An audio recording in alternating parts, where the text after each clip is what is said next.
প্রিয় দর্শকবৃন্দ, আসসালামু আলাইকুম। আশা করি সবাই ভালো আছেন। সঙ্গে আছি আমি সোহেল আহমেদ। আপনারা এরই মধ্যে জেনেছেন যে আজও হরমুজ প্রণালী তথা পারস্য উপসাগরে উত্তেজনাকর পরিস্থিতি ছিল।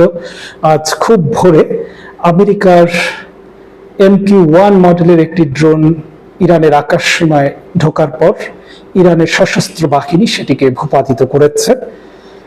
এছাড়া পারস্য উপসাগরে ইরানের বন্দর অভিমুখী একটি জাহাজে আমেরিকা হামলা চালিয়েছে বলে খবর পাওয়া গেছে। গাম্বিয়ার পতাকাবাহী এই জাহাজটি বাণিজ্য পণ্য নিয়ে ইরানের বন্দরের দিকে যাচ্ছিল।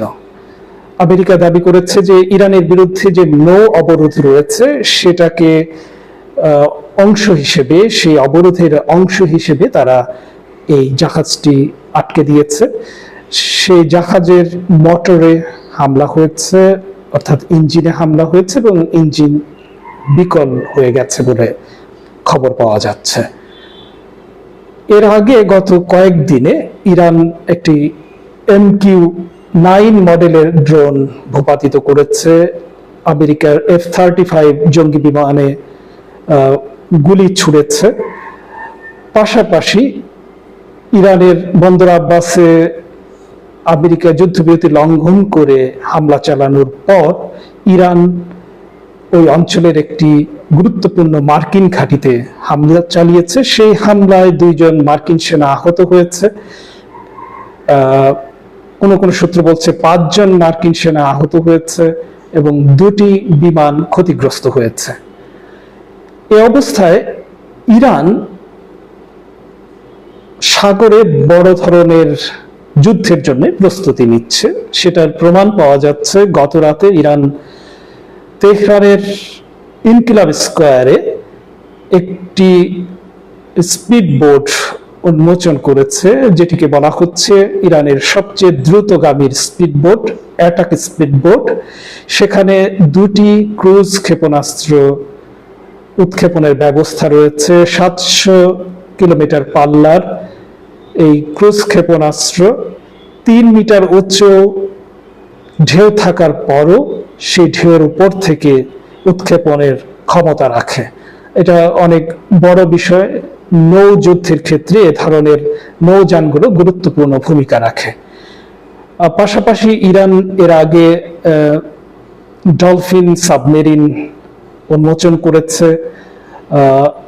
পাশাপাশি আরো নতুন নতুন প্রযুক্তির নানা ধরনের জাহাজ এবং ডেস্ট্রয়ার ইরান তৈরি করে সেগুলো প্রদর্শনা করেছে। আর এরই মধ্যে আমরা দেখেছি যে ইরান হরমুজ প্রণালী নিয়ন্ত্রণ করার জন্য যা যা প্রয়োজন তার সবকিছুই তাদের কাছে রয়েছে এবং তারা যখনই আমেরিকার জাহাজগুলো সেই প্রণালী পার হওয়ার চেষ্টা করেছে তারা খুব সহজেই সেগুলোতে আঘাত হানতে পেরেছে। এই অবস্থায় ইরান নৌ যুদ্ধের জন্য যে সার্বিক প্রস্তুতি নিচ্ছে তার প্রমাণ পাওয়া যায়।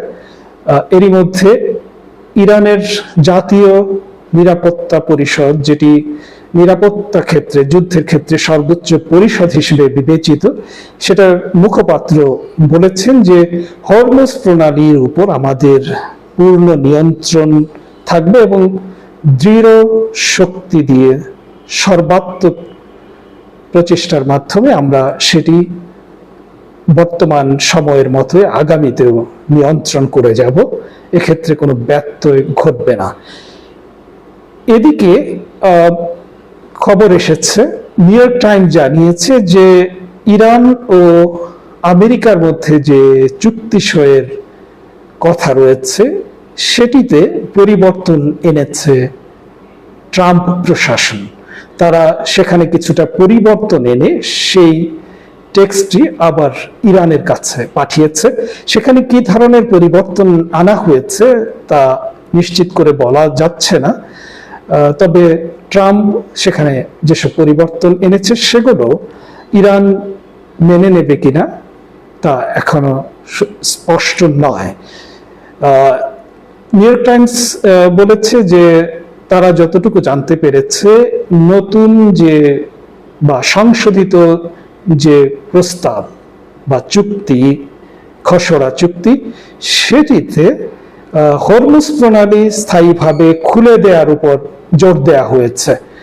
অর্থাৎ হরমুজ প্রণালী উন্মুক্ত রাখতে চায় আমেরিকা, কিন্তু ইরান বলছে যে হরমুজ প্রণালী আমাদের জাতীয় ভূখণ্ডের অংশ, এখান থেকে আমরা জাহাজ চলাচল নিয়ন্ত্রণ করব এবং যেসব দেশের জাহাজ আমাদের জন্য হুমকি হয়ে উঠতে পারে সেসব দেশের জাহাজ সেখান দিয়ে যেতে পারবে না। বিশেষ করে সামরিক জাহাজগুলো কঠোরভাবে নিয়ন্ত্রণ করা হবে। তবে ইরান গত কয়েকদিনে হরমুজ প্রণালী দিয়ে ব্যাপক সংখ্যক জাহাজ চলাচলের সুযোগ দিয়েছে। গত 24 ঘন্টায় 28টি জাহাজকে সেই প্রণালী পার হতে দিয়েছে ইরানের সশস্ত্র বাহিনী। ইরানের অনুমতি নিয়ে এসব জাহাজ সেদিক দিয়ে এখন চলাচল করছে। ইরান সেখানকার যে পরিচালনা ব্যবস্থা সেটা অনেকটাই নিজের কন্ট্রোলে নিয়ে এসেছে। ওদিকে ওমানকেও সাহায্য করার জন্য ইরান অনুরোধ করেছে। ওমান অনেকটা সায় দিয়েছিল, এরপর ট্রাম্প ওমানকে হুমকি দিয়েছে, ওমানকে বলেছে দেশটিকে একেবারে ধ্বংস করে দেবে, উড়িয়ে দেবে। ওমানকে উড়িয়ে দেওয়ার হুমকির পর ওমান অনেকটা নমনীয় অবস্থানে এসেছে বলে খবর পাওয়া যাচ্ছে। ওমান বলেছে যে তারা ইরানের সাথে সেভাবে সহযোগিতা করবে না। এটা পশ্চিমা মিডিয়ার খবর, ফলে এই খবরটির সত্যতা কতটুকু তা আমরা জানি না। কিন্তু আরেকটি খবর এসেছে যে ওমান বলেছে ইরানের সাথেও তারা সহযোগিতা অব্যাহত রাখবে। অর্থাৎ ওমান এখন একটা কঠিন অবস্থার মধ্যে পড়ে গেছে। তারা বুঝতে পারছে না কার দিকে যাবে, কার পক্ষে কাজ করবে। এই অবস্থায় পরিস্থিতি দিন দিন ঘোলাটে হচ্ছে।